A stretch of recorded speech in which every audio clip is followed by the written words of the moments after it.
बात उस समय की है जब महात्मा बुद्ध विश्व भर में यात्रा करते हुए लोगों को ज्ञान दे रहे थे।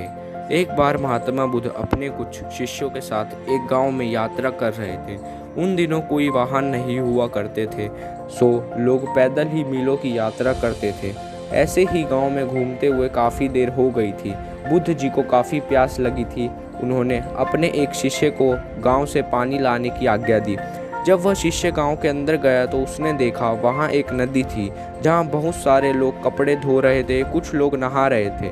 तो नदी का पानी काफ़ी गंदा सा दिख रहा था। शिष्य को लगा कि गुरु जी के लिए ऐसा गंदा पानी ले जाना ठीक नहीं होगा। यह सोचकर वह वापस आ गया।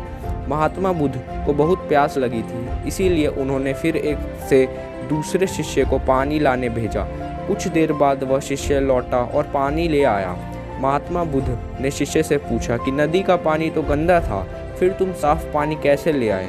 शिष्य बोला कि प्रभु, वहाँ नदी का पानी वास्तव में गंदा था, लेकिन लोगों के जाने के बाद मैंने कुछ देर इंतज़ार किया और कुछ देर बाद मिट्टी नीचे बैठ गई और साफ पानी ऊपर आ गया।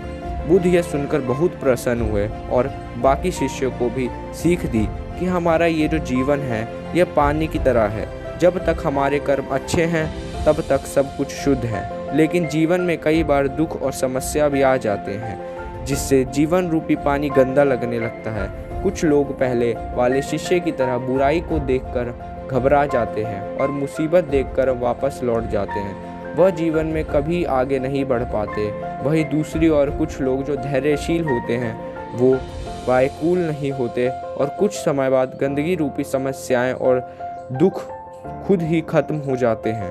तो मित्रों, इस कहानी की सीख यही है कि समस्या और बुराई केवल कुछ समय के लिए जीवन रूपी पानी को गंदा कर सकती है, लेकिन अगर आप धैर्य से काम लेंगे तो बुराई खुद ही कुछ समय बाद आपका साथ छोड़ देगी। आप लोगों को ये कहानी कैसी लगी नीचे कमेंट के ज़रिए हमें ज़रूर बताइएगा। धन्यवाद।